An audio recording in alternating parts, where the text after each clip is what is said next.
And I'll just follow your lead on everything. Live. Well, Now, how my do I voices watch aren't you even live? coming and going, so we'll see how. Yeah, totally. I mean, I can shoot the shit, whatever you need, but All right, so oh, live. Here you go. I think I we see are me live. too. Hold on. Oh, I gotta try my phone. Chat overload. We have Mute new issue. mute your phone too. I Yeah, just that's what I'm figured. gonna do. You shouldn't be able to hear me anymore, right? Yeah. Mute. Show me. Double tap to quickly switch chat modes. How is Chat overlay, everybody column doing chat, no chat. today? Sorry. No, you're fine. You take care of your stuff while I say hi to people. Um, I am really sick. So we have a guest speaker, and I'm hoping he does most of the talking today. I will improvise. I'm super happy to be here. Do you want me to Um, just introduce myself or namaste? For uh, Gondor. uh, in a second, in a second. Okay, so Groovy. this is Chris Baker. He's from DPI. I will, if you want to say more than that in a second, that would actually be great. Um, Totally. I just wanted to say hello and welcome back to everybody. I haven't seen you in like what 3 weeks was the last time I was actually in class. I hope everyone had a good time with the lecture Nathan did. What was that, 2 weeks ago? And had a good Thanksgiving. Um, if there are any questions about, which I'm sure there are, because we're at the end of the term, if there are any questions about the assignments, the end of term, or anything, I'm going to kindly ask that you ask me after class in Discord via text so that I can type back to you because the sickness is in my throat and talking hurts. So thank you for your patience on that. And I will stick around online to answer any and all questions via Discord. I just can't really talk that much. So we're talking about, what are we talking about? We're talking about flow. The cat will probably make an appearance. Maybe she was causing all sorts of trouble while I was trying to set up. Uh, um, so yeah, we're talking about flow, and like I said, this is Chris Baker from DPI, and you get credit like you do for the other guest speakers by asking a thoughtful question or answering one of somebody else's thoughtful question.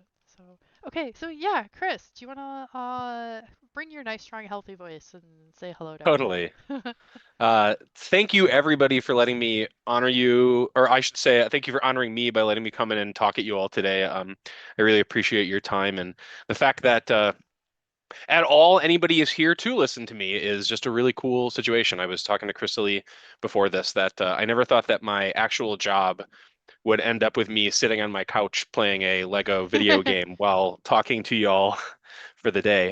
So as Krista-Lee mentioned, my name is Chris Baker. I am a public library consultant and games and learning consultant with the library serv well, we used to be called the Library Services Team. Now we're called the Bureau of Libraries, which sounds very Ooh, official, it does. with the Wisconsin Department of Public Instruction, which is our state's education agency. So I'm specifically come to my work in this games and learning space largely from libraries, public libraries, and informal education space. Although our agency, of course, represents all the schools and public libraries throughout Wisconsin. And so in my role, especially as a games and learning consultant, I get to work on all sorts of games and learning and games-based library services-based projects, both um, locally, regionally, and fortunately, quite a few national projects now that are, all hypothetically related to engaging more teachers, more educators, more librarians with games-based learning, games-based library services, and all the other good stuff. My study and my research into games and learning um, largely started with flow. That was kind of one of the things that I first helped me identify. Yeah, cheesy badges. What a unique position. Let me tell you, I have no idea how I feel like I failed up somehow to get to this position. But here's my piece of advice to everybody. You never get anything without asking. And so I asked my boss at one point, I said, hey, can I be a games and learning consultant for the agency as well as a public library consultant? And he was like, yeah, sure. And he asked through the agency and HR approved it. And then here we are. So I guess you just got to ask for it. But my study and my academic exploration, especially early on in my academic career, really started with flow state. So I guess I'll start with my story, how I got here and why I think it's very interesting to consider something like flow when it comes to games and learning. I think flow maybe is one of the most important aspects of what make games such a unique medium and such a unique format for effectuating really effective learning, whether in a classroom or in an informal environment or just at home, whether you're gaming by yourself, right? Also, forgive me, I'm going to be playing like crap as I play because I'm like obviously trying to pay attention to this as well. But Oh, also, I'm nice. using a PS5 controller, and these are Xbox controls for the UI, so it's always throwing me too. But anyways, uh, I grew up. I will tell you right off the bat, I am slightly neurodivergent, neurospicy.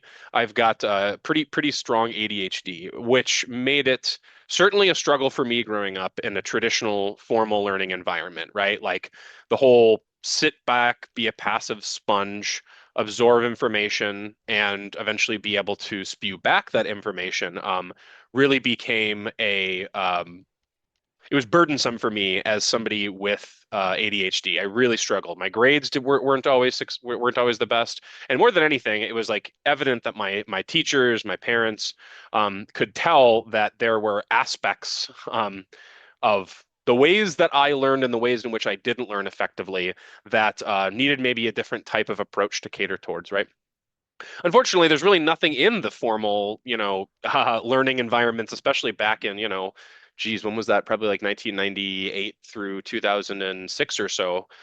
Me going through the kind of middle school up through high school time. There really hasn't been a lot of there at that time, especially. There really wasn't a lot of exploration of games-based learning and ways of implementing games-based learning techniques into the classroom, into formal learning environments and in informal learning environments to help kids grasp subject material more and learn more, right? Um, and simultaneously, throughout this whole situation of me growing up and me struggling with school a little bit, I mean, my grades were okay. I was like a C student, but uh, simultaneously, I would go home at night and play whatever video game was my current en vogue and obsession of the time. Maybe it was Legend of Zelda: A Link to the Past, or Metal Gear Solid, or Chrono Trigger, or you name it. Any of these, the classic great games of my period, my era when I was growing up. And boy, I like you couldn't have me put it down, right? I mean, there was some sort of lean aspect to the lean forward interactive experience that I was interested in. It was interest driven, right? That just compelled me deeply to keep learning, and not only to keep learning, but to develop mastery over whatever game I was enjoying, whatever game was my personal favorite at that time. And so, I made my way through high school. Fine. I ended up getting into like theater and the arts and stuff in high school. I was a theater kid as well as I played guitar and bass, and I was in some bands and stuff, kind of an arts guy in general. And then I ended up going and getting my undergrad in theater, where I found that theater was a really wonderful artistic outlet for me. And it's kind of no surprise, right? Because it's kind of like a game. You're kind of, if you're acting on stage, it feels like you're playing a character and you are essentially, role playing to a matter of speaking. Um, but anyways, I made my way, got my undergraduate degree, and then it was when I was I was pursuing a master's degree in theater pedagogy, which is teaching theater at the college level. That was when I first started investigating specifically the link between games and effective learning principles. And that was when I first picked up James Paul G's work. Krista-Lee, have they read James Paul G's stuff in the Yeah, class? yeah, they've read his article on the 13 principles and then also the chapter on identity from his book. Perfect. Perfect. So in terms of that space, then it was really when I started investigating, I started learning about James Paul G's 13 principles, and I started learning that there actually was this basis of knowledge. There was this academic basis of why, in fact, kind of helped me give verbiage to myself of why I liked learning so much with games and why traditional classroom environments didn't click with me as much. And so I found myself deeply interested in that. And as somebody who was working in uh, libraries, as somebody who was working in schools, as somebody who's teaching, I found it really compelling to want to keep exploring that and see how, if there were ways that we could really utilize a lot of these great principles of games-based learning in a more traditional classroom environment. And again, what do you know? Amazingly, there are all sorts of very brilliant, smart people already working on this, researching this, and giving language to it. So it was really great because now I had a verbiage, now I had a vernacular that I could apply in my study, in my writing, in my research that would highlight why games are especially good in many cases at teaching and learning versus traditional kind of passive lean back experiences like books and lectures and that kind of crap, right? Although you're listening to a lecture right now, so I guess you're experiencing some of that crap in the moment. But the point was that one of the first things, and I think this is what I mean, that all of that is a real story to get to the point of saying that one of the first things that really clicked with me that really helped me understand why was hey, I like doing this thing.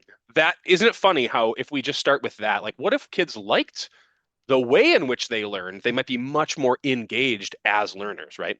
And that was when I started specifically studying. There's a Hungarian-born philosopher and psychologist. His name is Mihaly Csikszentmihalyi. He was one of the first people to really ideate in the idea of positive psychology. That is to say, we often use psychology to try to treat afflictions that people have or challenges or disturbances, right? Like oftentimes psychiatry, psychology is the idea of, oh, this person has a challenge or an issue. What can we apply to them to fix that challenge or issue? And Mihaly Csikszentmihalyi, uh, he grew up in a Hungarian in Hungary. He was ended up spending time in prison during World War II. It was really not good. And he found while he was young and while he was in prison during World War II that if he played chess, he lost himself.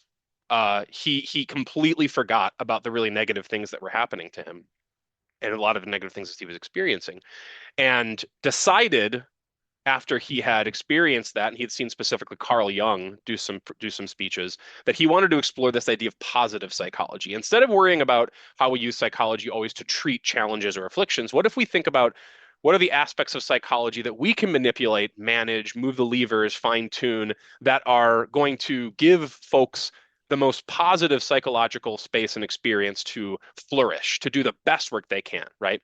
So hypothetically, both people that are struggling with things as well as people who aren't struggling with things could benefit from integrating positive psychology into different fields. And so what Mihaly Csikszentmihalyi did was he came to America and he started studying the artists and how artists work on their different projects, right? Painters, sculptors, etc. And he was amazed at the fact that many of these painters and many of these sculptors were a lot less moved and were a lot less motivated once it got to the end of their exercise. Once they finished the painting, it was more about the process.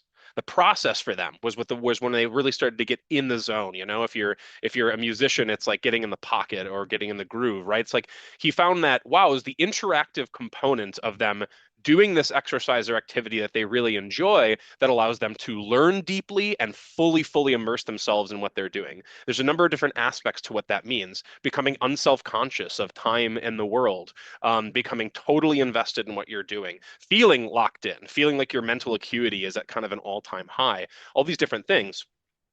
And so Mihaly Csikszentmihalyi then wrote up these principles of what he saw as the ideal parameters and environments to facilitate a flow state. And interestingly enough, when you look at those parameters and the ways you can set up an environment, you realize you can apply that to almost anything.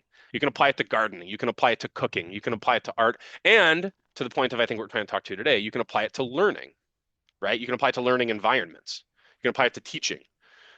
If you facilitate effective mechanisms and parameters of flow for students, then it kind of almost doesn't matter what subject they're learning as long as they are in flow or you can help them push them towards flow. And that's going to look different for every single person. That's another key part of this, right? Um, then they're going to learn deeply and they're going to learn with hunger, right? They're going to be hungry for more learning. And once I understood that, it became a no-brainer then to overlay that with why I love games so much. When I play well-designed, interesting video games, which are no more than interesting problem spaces, right? that have immediate feedback to my actions and tell me whether I'm succeeding or failing, offer me a reasonable amount of challenge, but let me get back on the horse if I make a mistake. It's wild, right? How the flow state really kicks in, and I find myself wanting to master this video game and learn. And so that's kind of my long story of how I got from ADHD kid to eventually learning and researching, learning about flow and recognizing how flow overlays so beautifully with like James Paul G's 13 principles of good learning and how we as educators, how we as practitioners can integrate and implement the mechanisms that facilitate effective flow in our learning environments. I think that's really key. Anybody out here who wants to be a teacher, if you can help your your students, your uh, oh, this is much better. Now I can read chat much easier. If you can help your students, your library folks, et cetera, all get into flow, then they're going to be learning better and more effectively. So I think that's kind of my big spiel, just to get it out of the way as to where I am with how I got to my research and how I got to a lot of my work. And if you think that it'd be a good idea, then Krista-Lee, I'd be happy to take a look and answer some questions. Absolutely. We've had a couple that I think are interesting, but I Yeah. will also defer to if there's something you want to talk about. Um, Yeah, let me take a look. I mean, and if you see a question that jumps out to you, you can just go ahead and ask it, but I'll be reading through chat just to see if I can find something that jumps out.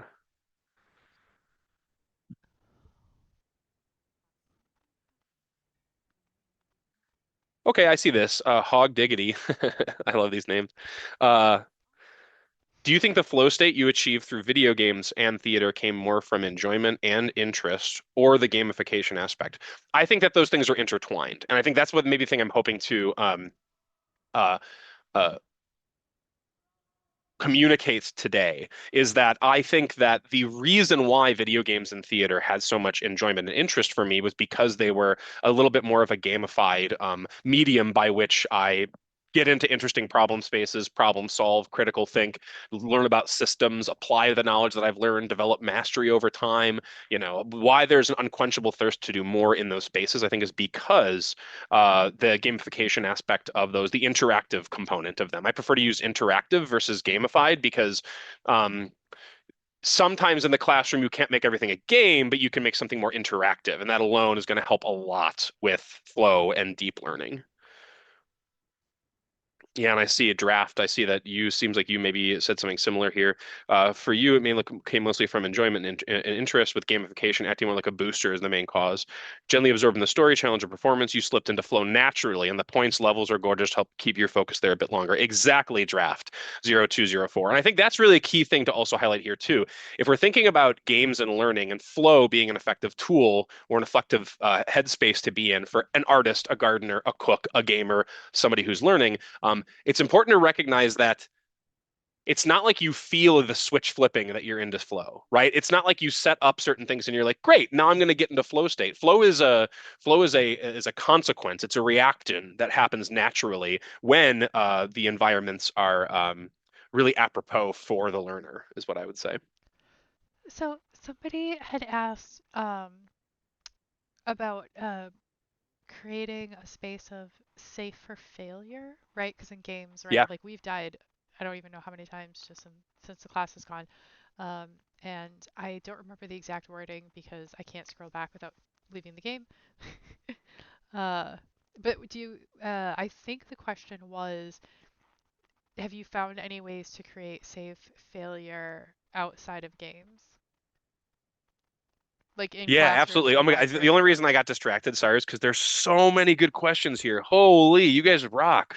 This is awesome. Badass.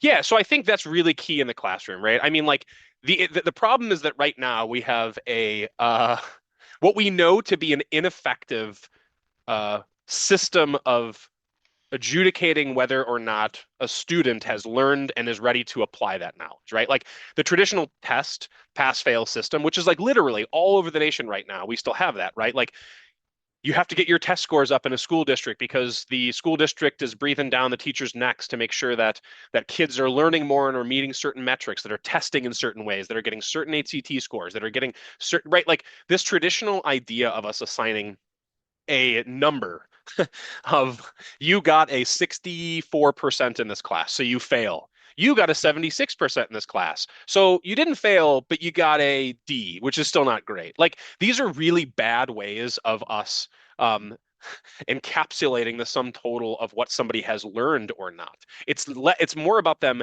uh, um, being able to prove that they can recite information back in a way that will get them a certain grade rather than demonstrating that they can actually apply the knowledge that they're learning in a real way. And what do you I mean, you think about this too, like any skill you're going to learn out there, right? Whether it's gardening or cooking, those are like two that I like to bring up a lot because those are really also enjoyable interactive things.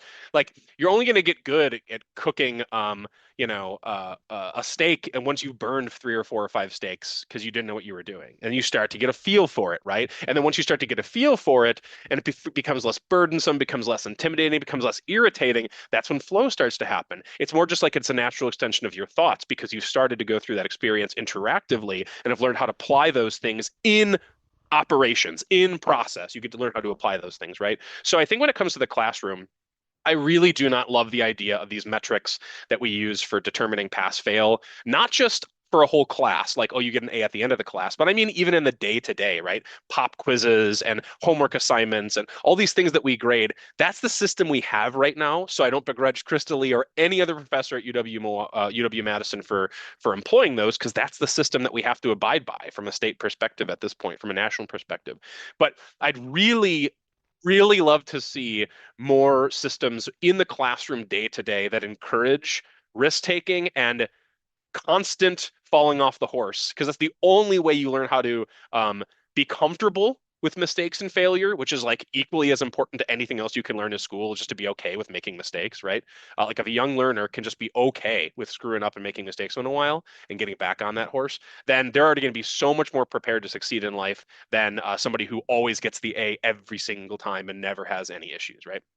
But I also think, in addition to the comfort with being able to make mistakes and to grow from that perspective, then you have kids that are learning how to apply the knowledge directly. So if it's math, I want them to be actively working on the math day to day in maybe collaboration with each other without it necessarily being like, hey, you got a 4 out of 10 on this. Sorry. Now this is what your grade is in math for this grade at this grade level, and that's going to eventually sum total at the end of high school to mean this, and then that means that you're this smart or this smart, where your grade point average, like GPA is not a great way to demonstrate intelligence or effectiveness. It just isn't. Because we have kids, a lot of kids out there that struggle with traditional learning systems and maybe have like a 2 or 3 GPA, a low GPA, a 1 GPA, whatever.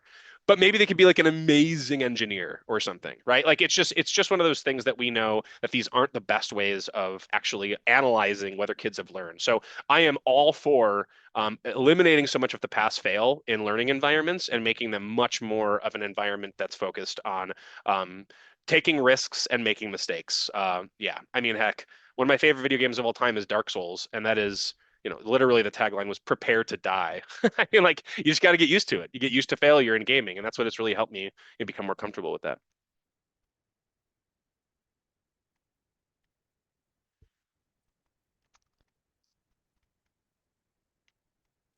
Did you play Elden Ring then? I did. I did play Elden Ring. So I see, and I just want to say, I see Kiritsugue, sorry. A simple way can be setting clear environmental and system feedback instead of having direct hand-to-hand instruction. The game can have lights inside a dark environment or use. Yeah, that's a really good point to Kiritsu. So one of the also key components of flow state is that you're getting feedback all the time. So in a learning environment, for example, a lot of the time right now it's study this textbook for such and such weeks, take this test at the end of this, and either you have learned or you haven't, right? Versus, again, a day to day, more tactile, more organic way of an educator working with students and giving them immediate feedback, right? Like, what's the equivalent in the classroom of the sound when you get a coin in Mario and it flashes on screen and you're like, yeah, awesome, I got one more coin because I did this. Or the equivalent of falling into the pipe or falling into a black hole and it going dun dun dun dun dun dun, and it giving you the failure screen, right? Like, what's the equivalent in a learning setting for that type of immediate feedback? Because that really helps kids, I think, view everything about their learning more as a marathon and not a sprint. And that's what's so more important, so much more important.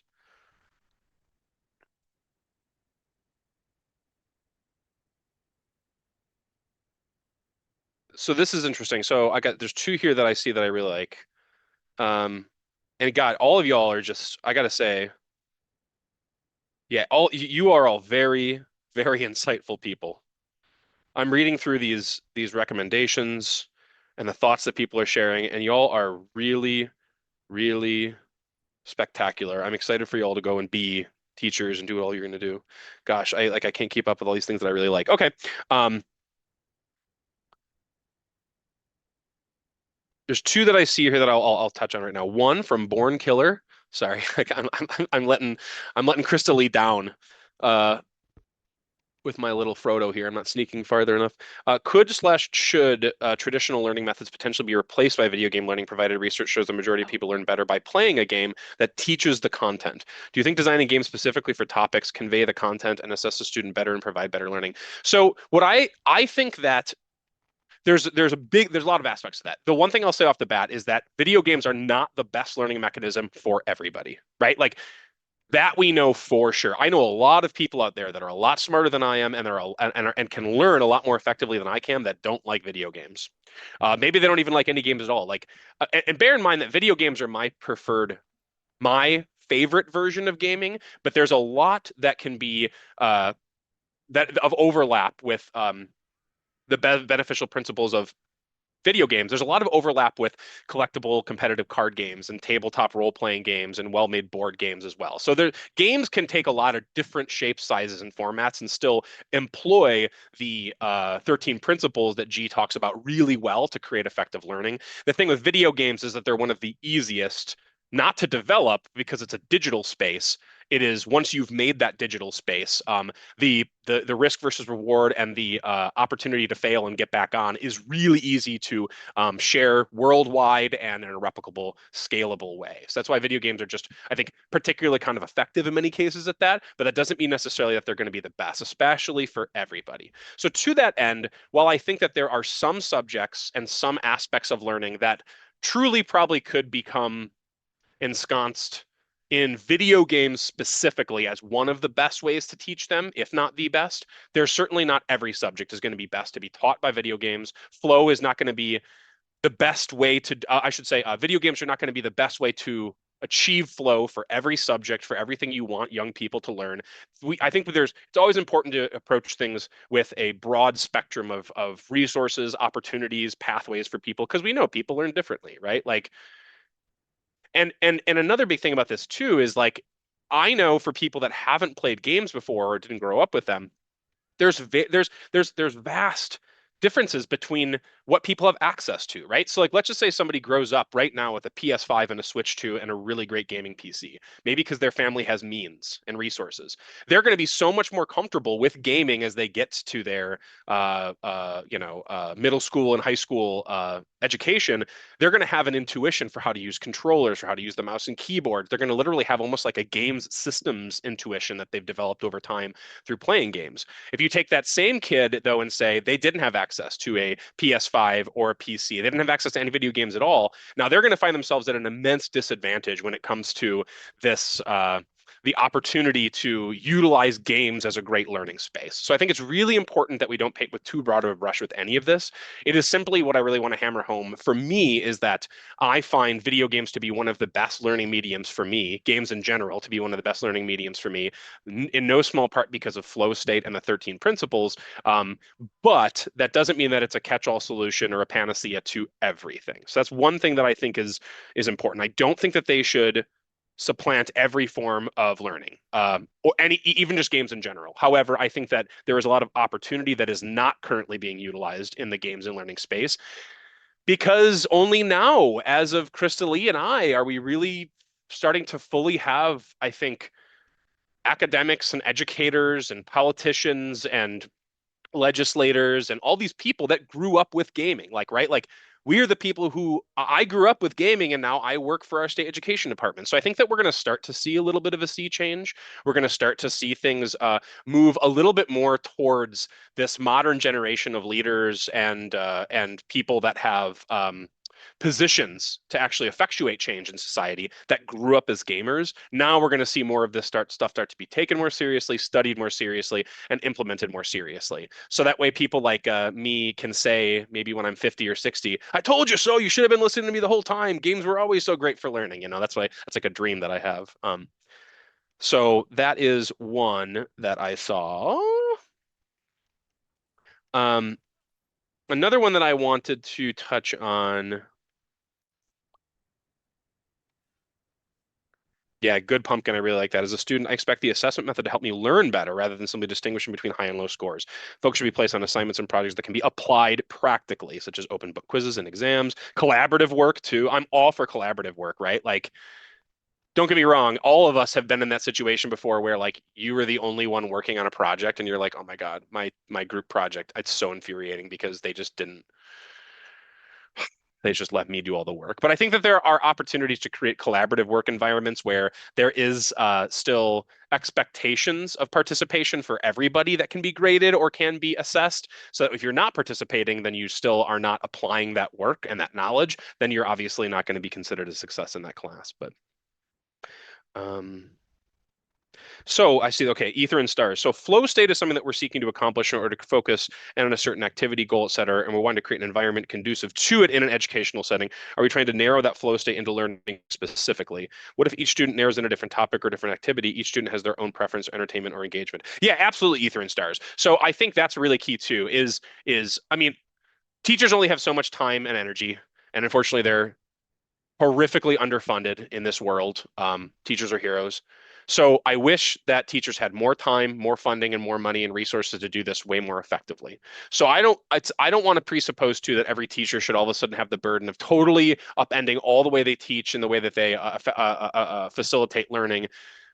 Just because, me, some asshole says, I think that this is a really good way to approach learning, right? That is not what I hope for. However, I do think that teachers, when possible, should look to integrate different pathways for learning in their classroom environment. For some, it'll be one way. For others, it'll be another way. The bottom line is flow will be achieved for those different students. In different ways, depending on how they are, who they operate, their nature and their nurture, all these different things, right? And so that's what I think pedagogy ultimately is a teacher who has strong pedagogy. Um, Ultimately is somebody who can recognize or who hopefully has the ability to recognize those different uh, learning values that kids have, and then be able to meet them where their needs are, where their learning needs are to some relative degree. And within that, then figure out what parameters for them facilitate flow, right? For somebody, it might be sitting in the corner quietly and reading. And if that's how they achieve flow the best, that's what we should be able to facilitate for that kid. But if it's somebody like me who is super hyperactive and can't sit still and just wants to constantly be doing something in the classroom, if the teacher can figure out a way to facilitate on that same subject matter a learning plan for me that really speaks to how I learn best, then I get in flow while that other kid's in the corner reading and getting into flow. And hypothetically, both of us are learning really effective ways for our own selves of how to apply knowledge. I think that's kind of an important thing.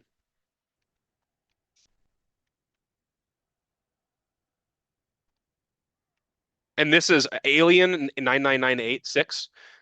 I think this is so well said. I'm going to highlight this too. That's a great question about whether flow can sometimes backfire. And I think it definitely can be a little counterproductive. You're so deep in the zone that you stop noticing mistakes or lose track of the bigger goals. In games, that can look like grinding one boss or side activity for hours and forgetting why you started. Totally. In school, it might mean obsessing over perfecting one problem set and ignoring other classes or sleep. For me, the sweet spot is usually used for flow for focused practice, and then I think you had something else, but I got cut off. I very much agree, Alien 996, because, and that's the thing is like flow is, when I talk about flow, it is just that I find that it is often the most ideal way to help kids get into a good learning state. It certainly was for me, and I think that we're learning more and more every year with modern research and academics that what we suspected, all of us who grew up with gaming, it's proving out, which is great because it means we can do something with that in the future. But there is definitely truth to be said for the fact that um, neurospiciness comes with a lot of different aspects to it, right? And like as an ADHD kid, holy, can I fixate and obsess on one thing, right? Like now I'm an adult, I have money. I'll be like, hey, I want to take up this new hobby. I'll spend way too much money on this new hobby, obsessing over it and thinking about it every day for 2, 3 months, and then I'll burn out and I'll never touch the hobby again, right? So hypothetically, again, this gets back to the teacher who has good pedagogical skills, hopefully, the teacher who has an understanding of how to facilitate good learning environments for each student. That teacher also ought to recognize when flow is becoming counterproductive, right? If there is a student or a learner that is becoming fixated on something, hopefully the teacher in consultation, maybe with counselors or with general administration, with the kid's parents, whatever, like you'll be able to find out a learning plan to pull maybe a neurospicy kid like myself back when maybe things get a little bit too intense and help that kid learn how and why, right? Because that's what's so cool about it. Now that I understand my ADHD and how I operate, I tend to procrastinate like crazy and get things done in the last minute. I tend to think about things for weeks and weeks and weeks before finally making them happen. I will fixate and obsess on different games or different hobbies over and over again, right? Like now that I learned how I operate, which was because some of my teachers helped me understand how I learn and operate as an ADHD neurospicy kid, now I feel like I can take control of that myself. Like, isn't that the coolest part? Many of my best teachers taught me what works for me as a learner and what doesn't work. So now I can pull myself back or restrict myself back. I've figured out some of my own mechanisms to save myself with that when I feel like I'm falling too deeply into something, you know?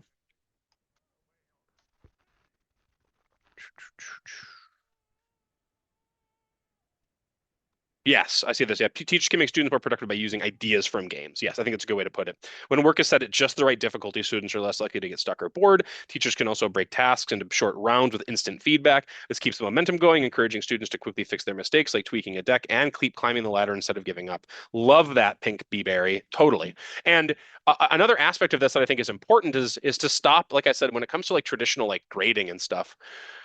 I want, if I have a student coming in and learning about astrophysics. Let's choose something that I'm an idiot about and I would never be able to actually teach, right? I don't I'm I shouldn't be worried as the teacher about like, all right, well, let's make sure that I get all the assignments posted that needs to get posted and I get all the readings mandated that need to be read so that we can have them take the final exam by the like the whole point for me should be as an educator. I want to help, I want to see how my students understand how to apply astrophysics knowledge in some practical, interesting way by the end of the class, right?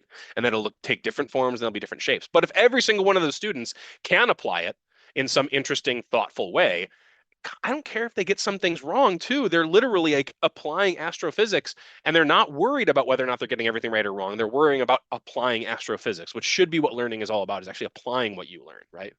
So I think that's a very interesting point.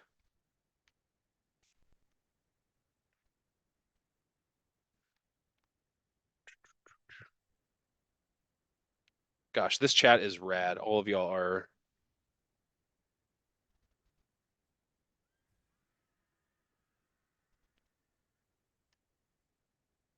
Yeah, I see. And this is I want to lift this up here too. I see XTY said, yes, I think gamifying classes can be abused. I agree.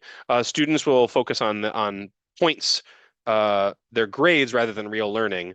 It also becomes harder to test whether they actually understood the material. I do think that small quizzes are a great way to push students to study. For me, taking quizzes in some of the classes were useful for learning because I needed to review the material every preparation. Yeah, and that's kind of what I was trying to get at before too, is that people learn in different ways. And the idea that I find quizzes and tests generally not the best assessment mechanism for most students.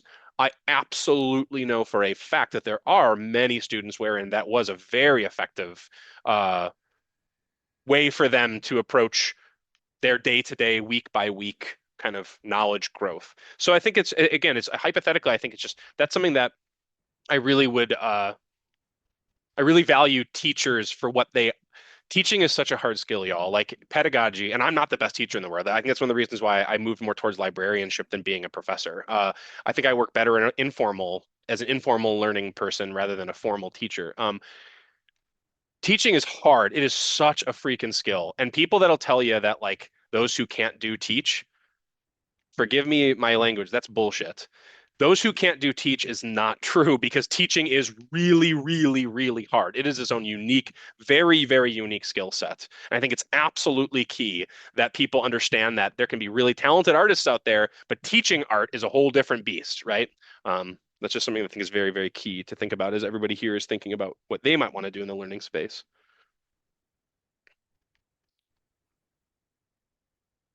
Yeah, Game Wizard. Is it realistic for teachers to have specific learning plans for each student so they can achieve flow, or will some students inevitably fall behind the majority? How can we bridge the gap if certain students' learning needs can't be met? Absolutely, it is not it is not realistic.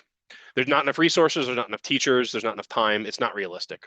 So I think while it should be aspirational for us to try to work towards more individualized learning plans, the reality is we unfortunately have a lot of bigger problems when it comes to funding and retention of educators in schools. A lot of teachers teach for 1 to 2 to 3 years and then leave because it's a very thankless job. So you have very little consistency for the students. So like, let's just say you even found a really great learning plan for a student. As of right now, that teacher might only be teaching at that space for 2 to 3 years before they bail because it's such a thankless job. So yeah, no, it is not realistic to expect that we can do that yet, but I think it is aspirational for us to want to work more towards individualized learning for students versus the current catch-all metrics and systems that we use that we know are not effective. Like fundamentally, so many kids are already being left behind in that. Yeah, Evan Claire, it really is. It does suck that we have to consider funding. No doubt about that. And I will tell you, so, me to shift a little bit now, I mean, what I do in my role, right? Like, I work for the Bureau of Libraries at the Wisconsin Department of Public Instruction. We are a team of about 18 to 19 people on the Bureau of Libraries. And we are tasked with hypothetically trying to create the best service and consultation and opportunities and resources available for all of our 380 plus libraries, 460 something plus library branches and bookmobiles and stuff throughout Wisconsin, right? Well, as you can imagine, there's not a lot of money in libraries either. um, I won't I promise I won't make this anything political, but the current administration federally has made a lot of changes this year. I think everybody probably has seen that, including some massive cuts to the Institute for Museum and Library Services, the School of Education, or the Department of Education, and more. Those are organizations whose funds trickle down to state agencies that then state agencies appropriate those funds to be spread throughout their states to meet the needs of teachers, schools, libraries, et cetera, right? Well, our team on the Bureau of Libraries is like only two positions are funded by the state. Almost everything else is federally funded. So what that means is that if that federal funding goes away, which it was very much in danger of earlier on the year, about March, April, we since have learned that we're at least going to have our jobs through, I believe, 2026, 2027 now. But if that funding ever goes away, our positions go away. Now you don't have people that are offering service and consultation and resources, professional education and training at the state level for any of our libraries and schools anymore, right? I mean, so that's one of the things that like funding is a real nightmare right now. And without funding, we can't work on this stuff effectively, which is just a real, real bummer. I hate, while we're in between levels, I really hate to do this. I need to step away for one. I Please. Yeah, you're one good. minute. Sorry. Yeah, you're good. No, you're good. No worries. Um,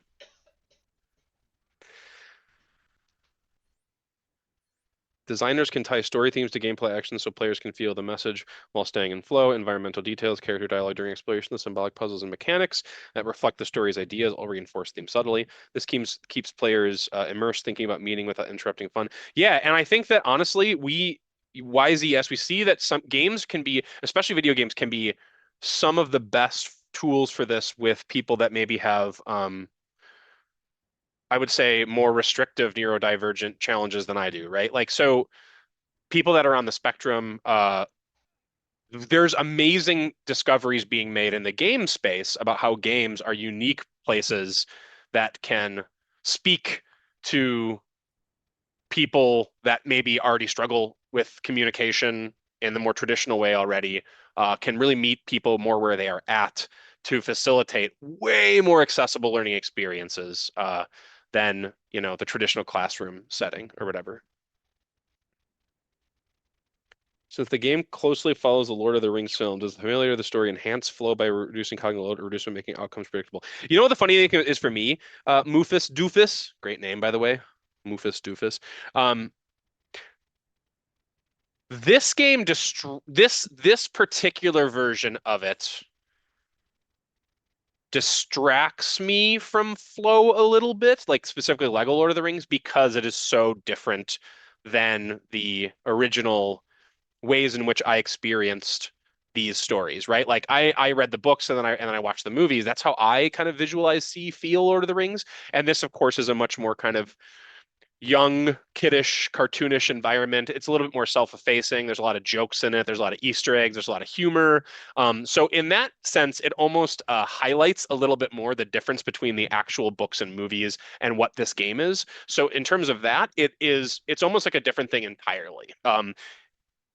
It's purposefully trying to set itself apart from the books and movies, which gives me a new type of experience, but it doesn't necessarily evoke for me that then feeling of like, oh yeah, I'm Frodo walking around the Shire or whatever, especially when I'm like just dropping bees on um, uh, Nazgul to get them to run away. Do you think that if you had not had any exposure to Lord of the Rings to prior to playing the game, you would be able to find more flow? Um,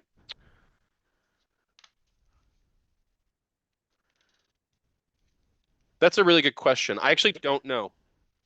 I don't know.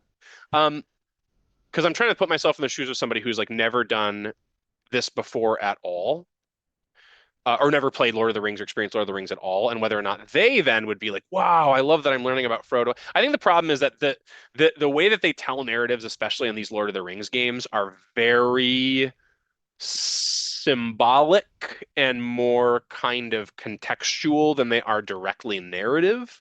So I think you'd still be pretty lost to the grand sweeping kind of emotional ways in which Lord of the Rings as a story and as a narrative experience can facilitate flow, but it would be like it's more of just a sort of traditional gamified flow with the puzzles and with the fun sound effects and the good responses and that kind of stuff too.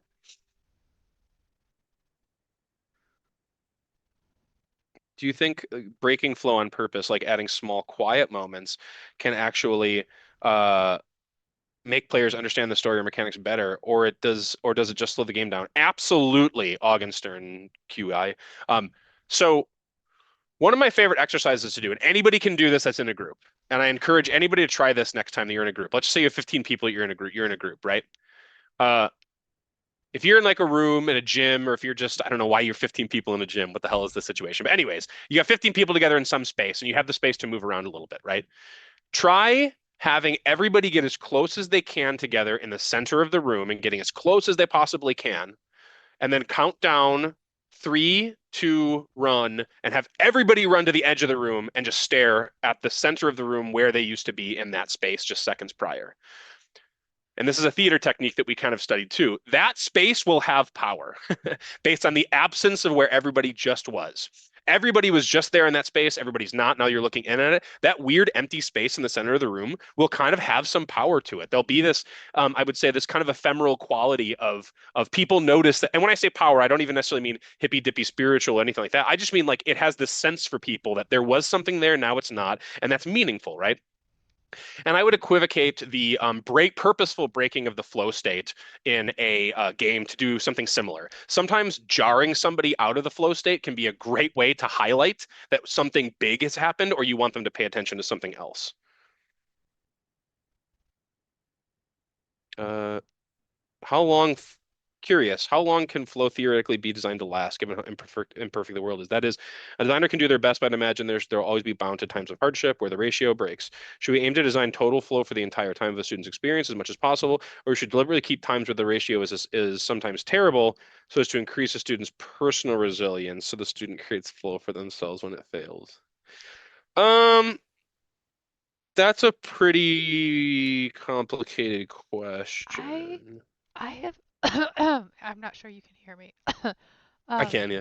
I'm not I have never read anything that said like here's the maximum flow Yeah. that we have ever had. I will say though, just as an example of how long it can go, and I'm sure I'm not the only one this has happened to. Have you ever started a game one evening and you get really into it, and then all of a sudden you're trying to figure out why the sun is rising?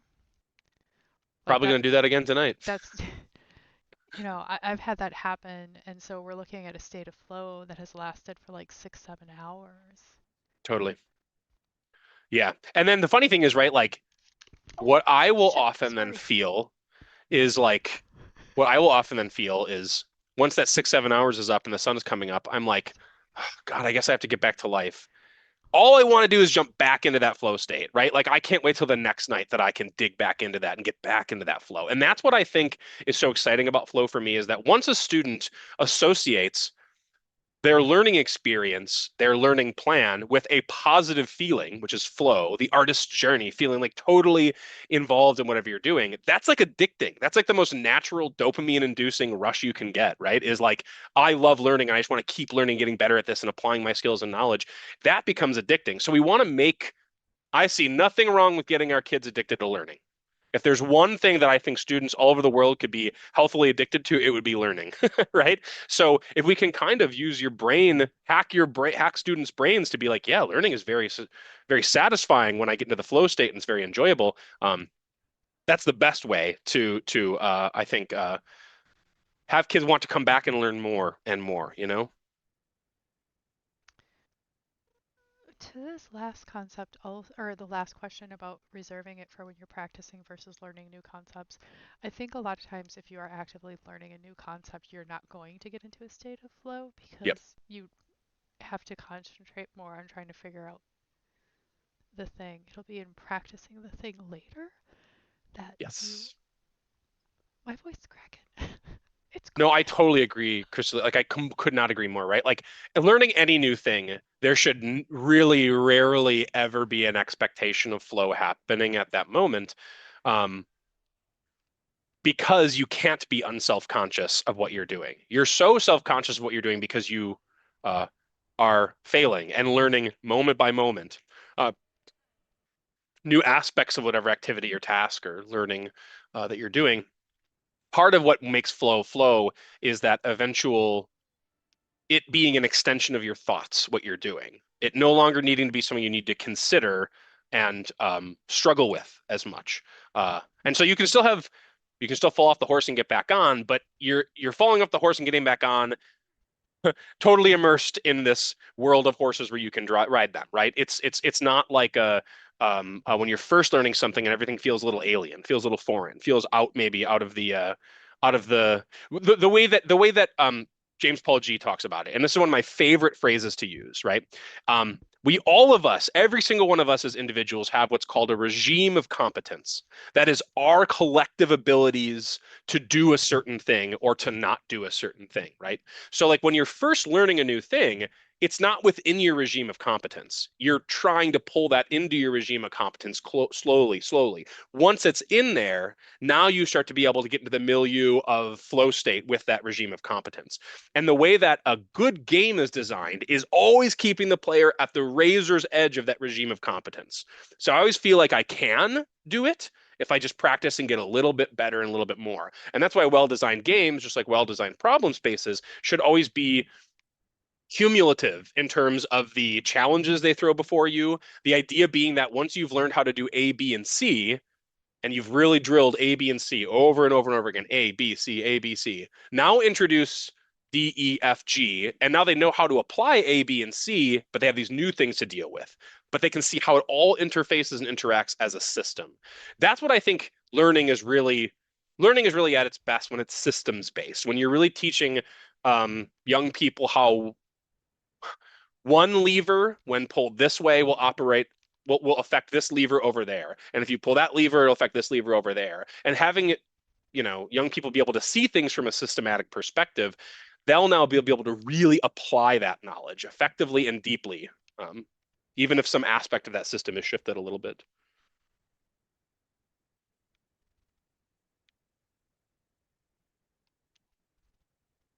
How do you think instructors should move away from flawed test-based and number-based teaching practices within an environment that requires final grades to be reported for transcripts? So this is something Oh, and I see somebody asked about Duolingo. I'm actually a very avid user of that as of recent, so I can get into that. I don't have the best solution for how we move away from it. And this is it's kind of a little nihilistic, I will admit. But like it's kind of what I mentioned earlier, is like things are in a really tough, we might not have a Department of Education next year, right?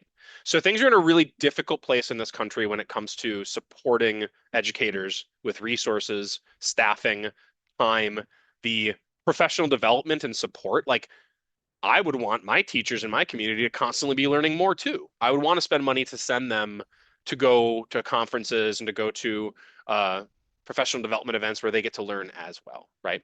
Um, we are at a time, unfortunately, where the restriction of resources is really going to be, there's going to be a bottleneck on how much innovation we can do in the education world. I think that's the most unfortunate but best way of putting it. If we don't fund and we don't support the world of education, we cannot innovate in it. And we'll be stuck with the exact same test scores and systems and metrics that we literally already know don't work for most students. Like we know for a fact that the traditional formal education system is not great for most students. So that is the bottleneck we are currently at. I think that with enough resource appropriation, with things changing, frankly, with our country just purely valuing education more fundamentally and wanting to invest in it more, we could hire more teachers, invest more resources, and start to move away from a flawed system we know doesn't work and to begin to innovate again. Think about how much innovation we used to do in the education world, especially up through the 80s and 90s and early aughts. There was so much education being done with the advent of the internet and all these different things. Obviously, the internet caused as many problems as it did opportunities in many ways. But the bottom line was that there was innovation. And now we have things like AI taking over everything. Um, there could be opportunity for innovation, but there just isn't enough resources and funding for it. Yeah, the federal government is cooked behind words. That's very funny, the Hopper. Is it possible for teachers to help students learn how to enter flow themselves? Yeah. So I think that's the thing too. What is that word? That was kind of what some of my teachers, I think, gave me, fortunately, when I was growing up. The good teachers, the teachers that I really recognized that understood that I had ADHD, that I learned a little differently, that worked with me on helping me understand what were the best environmental aspects that would get me into a flow state, right? Um, then they would help me cater my learning plan a little bit to that. And at that point, I started to learn my own techniques for getting into flow state, knowing that I wouldn't always have a teacher looking over my back. I mean, even right now, right? Like I'm a professional fellow who works for the state. I don't have the time, and my boss doesn't have the time to be constantly looking over my back and setting up a learning or work plan for me that aligns with my flow state. I'm a consultant, which means that I have to design all of my work plan and my projects my own. They are all my project portfolio. So I had to learn how to navigate my schedule and my planning to facilitate that.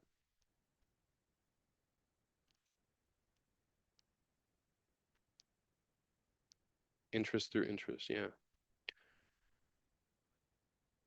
Oh, a Duolingo. I saw this. Do you think the current Duolingo system is a great example of using flow games to improve student learning?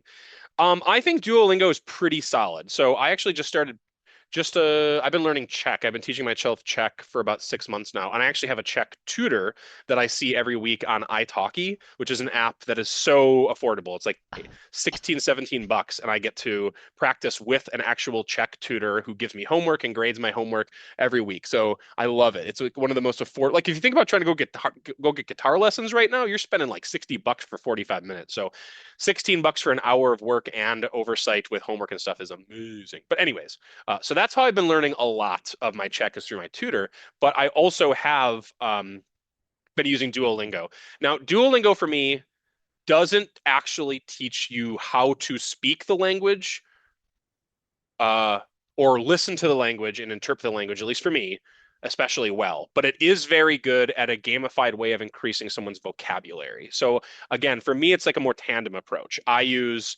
my tutor to do more of the actual practicing and learning of Czech and teaching of Czech. And then Duolingo I use as a gamified way of increasing my vocabulary every single day. It gives me something to that I enjoy. I think it's fun. I love the sounds. I love the points. I love the things that I get.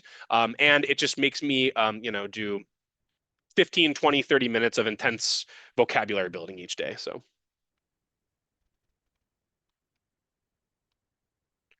yes, Aria, man, 908. I could not agree more. Dark Souls for me, beating Ornstein and Smo the first time ever after bashing my head against the wall for like 2.5 hours.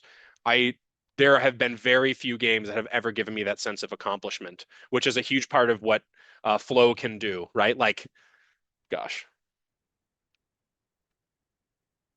Dinner Boy, yeah, that's Duolingo is all right for vocab, I think, but I recommend other ways of approaching language learning.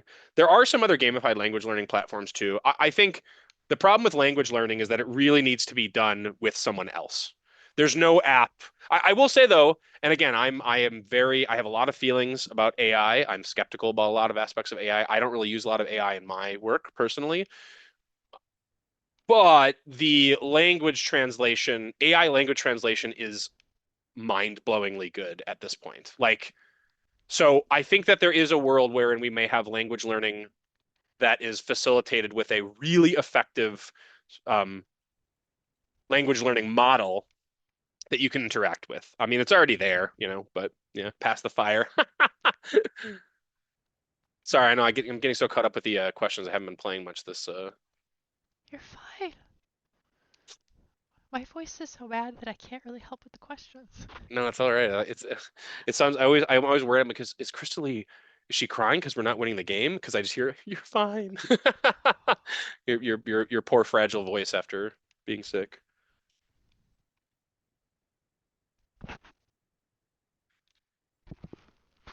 Let's see. If I teach help students, I'll go back up and just see. So I guess I'll talk a little bit then. One thing I'll talk about that I think is interesting, I'll just share this, but to keep this on folks' radars, that you might be interested in this. I don't know if anybody here is interested or is planning on being working in libraries. I don't know.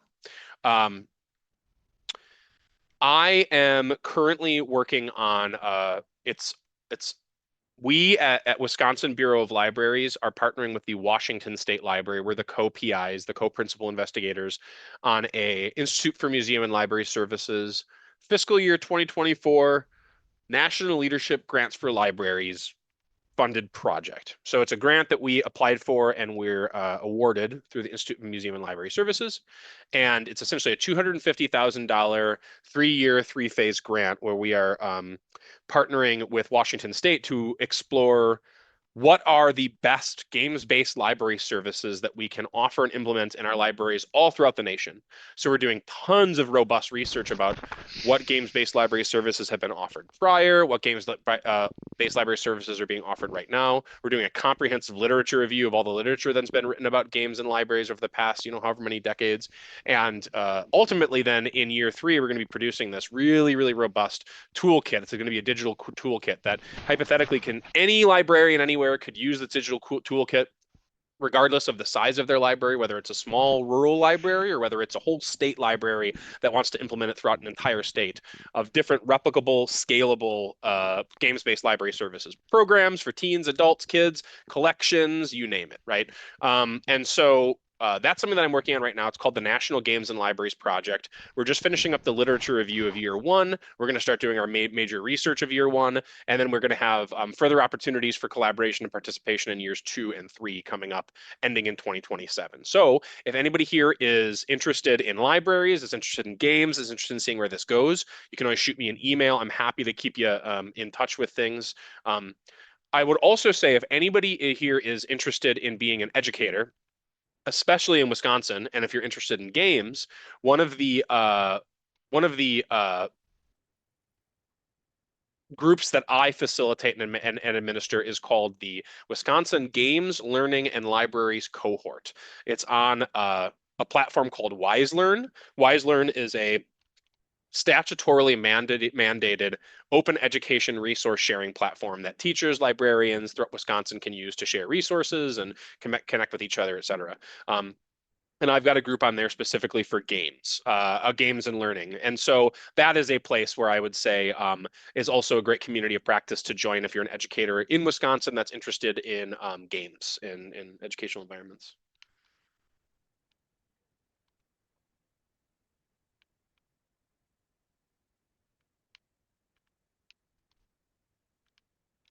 What do you think would be a good way to gamify learning languages to make sure cultural nuances and slang are effectively taught, especially with using something like AI? Well, that's kind of interesting. So mini schemer. So you're not a massive schemer, just a mini schemer, okay? Um, the what's interesting about at least the AI language translation software that I use, which is DeepL, it's my favorite one that I've found. They have aspects now where you can tweak what type of translation it gives you, whether it'll be formal, informal, include curse words, include slang, that kind of stuff too, right? Because that's as important. Like the slang of a given part of society or the world or region is equally as important to culture and communication as any of the just general formal language. So, yeah, I would say that fortunately, I think we're starting to see developments in that. I mean, the most important thing, of course, is that the people who actually speak the language and live in these cultures are the ones helping develop these models because they're the only ones who will be able to inject authenticity of language and slang and vernacular into them. But if if they continue to grow and evolve, I think we'll actually find that they'll be pretty effective at practicing language with something else. And you could even say in the moment, like, all right, I want to practice some more slang. Can we speak a little bit more slangly? And that person, that language model, maybe will be able to say, sure, let's move into a little more of a slang communication. So I want to jump in here because I actually did this as a job for a while. Ooh, Before I was a game designer, this is actually kind of how I became a game designer. I was hired as a cultural consultant for a video game to teach English, and they wanted an American, not just a native speaker, but they wanted an American to actually go through slang, cultural context, nuance, and whatnot. And so I worked full time as a cultural consultant so that and it was a game, it was an MMO, um, nice. could do that. I also want to say that because it was an MMO, I think that that was a really good context because Yeah. you're running around a space, um, and you have to work with NPCs. Um, the problem, of course, there is funding. MMOs are extremely expensive to make and then also to upkeep. So this company I worked for is now out of business because they couldn't make enough to recoup costs, which is unfortunate because pedagogically speaking, it was a phenomenal um, it was a phenomenal product, but business-wise, it was not. Ain't that the truth? I mean, it kind of gets what we were even talking about earlier with education and resources, right? It's like that sounds like you said, Krista-Lee, like the idea of an MMO for language learning seems incredible. Like what a better format for that, potentially, right? But yeah, unfortunately, there's not much of a reason financially to invest at this point in uh in these types of innovations because they're not going to bring back more money. Yeah, people will learn better. Like we'll have a better society, of course, right? Society would be better, but it wouldn't make more money. So we could never go down that path.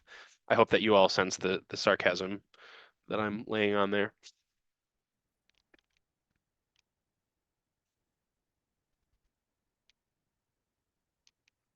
Yeah, no, Kekuroma. I value that too, though. I really value that too. I said you said I don't think AI are capable of catching up with how fast slangs are evolving, especially with less spoken languages. I still believe frequent speakers of that language are still needed to stay in the loop to make develop these language learning platforms, AI or not. Totally agree. Totally agree. And because again, remember this, everybody, language is not prescriptive, it's descriptive. Words in a language, they're just signs and symbols that are helpful indicators in society that suggest meaning, right? They are symbols and signs that have meaning making baked underneath them so that we can coexist and communicate together and agree on certain things, right? And then work towards things together. They're not prescriptive. We know that language meaning changes for words a lot. I mean, think about like a modern AI language model, like a teacher being like, "How do I talk like those kids?" And the language model is like, "Hey, skibbity, Ohio," right? I mean, like, yeah, it'll never be able to keep up with the way that slang uh, moves quickly. But I think that there is opportunity for AI to be, in the very least, it's cheaper to have, uh, it's more accessible to have an AI model than to have a personal tutor. So it's probably better than nothing in some cases if we can make it better than it currently is, at least.